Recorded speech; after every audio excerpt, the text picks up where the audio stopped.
Buenos días, mi nombre es Juan Esteban Lasprilla, les vengo a presentar la dictadura de Argentina.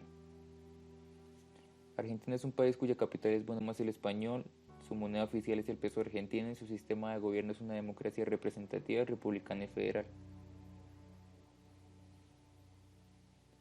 La muerte de Juan Domingo Perón en 1974 dejó el terreno abandonado para que Argentina perdiera su curso político y económico. Entre peronistas había fracturas y un segmento de las Fuerzas Armadas desaprobaba el relevo presidencial de Isabelita, como se conocía a María Estela Martínez, la viuda de Perón. Ella fue elegida como la primera presidenta mujer en un país republicano.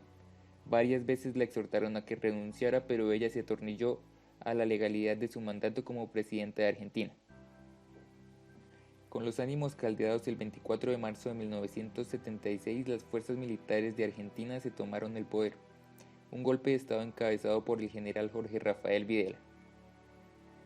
El problema real vino más adelante. Para la junta militar era pertinente eliminar a todos aquellos individuos colectivos que fueran traidores al régimen. Detrás de todo esto estaba el Plan Cóndor, encabezado por Henry Kissinger, quien fue un político estadounidense de origen alemán. Su objetivo era establecer un modelo económico-social neoliberal mediante el terrorismo. Kissinger puso al cargo a José Alfredo Martínez de Hoz, quien fue el ministro de Economía. Eliminando controles sobre la actividad financiera, Estados Unidos se instaló en la economía generando desempleo para los argentinos, haciendo que estos compraran materia prima a los Estados Unidos, generando una deuda de 45.000 millones de dólares, cuando hacía 13 años atrás su deuda externa era tan solo de 8.000 millones. No necesariamente tenían que ser guerrilleros marxistas-lenistas. Cualquiera de izquierda con un pensamiento político comunista era perseguido. Así murieron sindicalistas, políticos, artistas, intelectuales, poetas, entre muchos. Fueron instaurados los famosos grupos de tareas, quienes estaban compuestos por militares, guerrillas y paramilitares.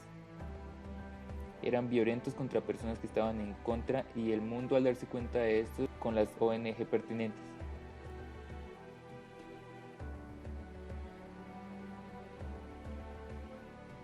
Como ninguna dictadura puede estar sola sin la complicidad, en esta se registran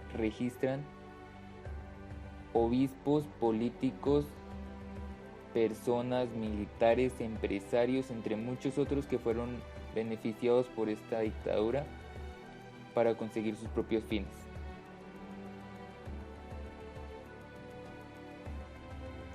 Con la controversia, Argentina y sus dictadores fueron creadores de un mundial, Argentina 1978, quien mostró un país en paz y sin conflictos. Su lema era Argentinos, derechos y humanos.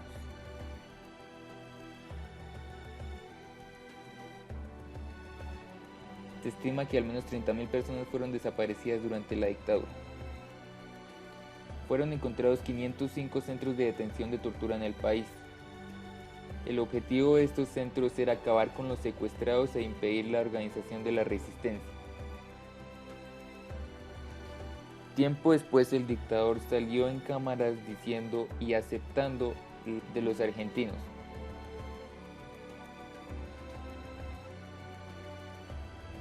A partir del 30 de abril de 1977, las madres de muchas de las víctimas que dejaba la represión sanguinaria de la dictadura militar comenzaron a protestar.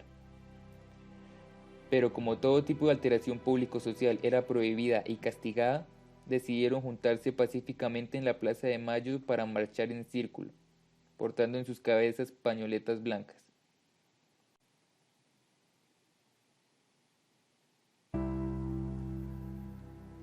En 1982, la Armada Argentina invade las Islas Malvinas y las reclama como territorio austral.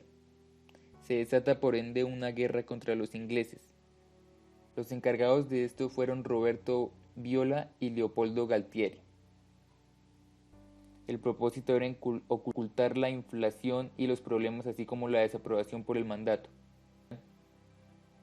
La información era censurada para que los argentinos creyeran que iban ganando la guerra.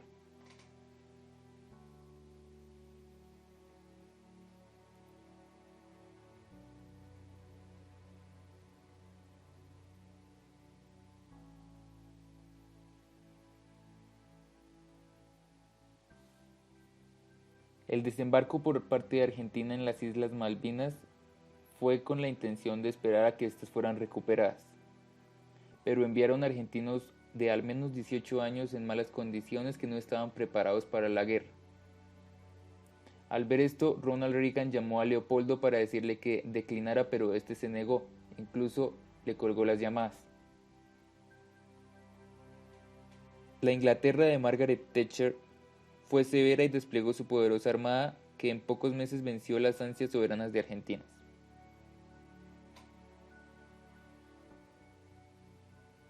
Así como la guerra, Argentina también estaba perdiendo su dictadura. Después de esta, empezaron a salir a la luz las violaciones de los derechos por parte de los dictadores.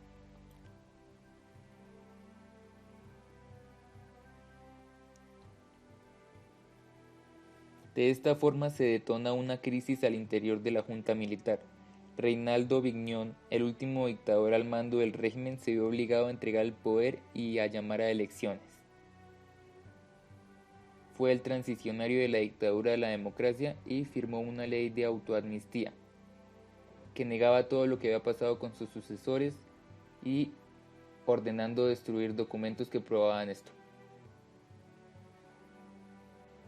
El 30 de octubre de 1983 se restaura la democracia en Argentina. Raúl Alfonsín es electo presidente y comienza a enjuiciar a cadena perpetua a los principales responsables de estos 13 años oscuros por los que atravesó el pueblo argentino, sin mencionar que derogó la autoamnistía y judicializó a las juntas militares.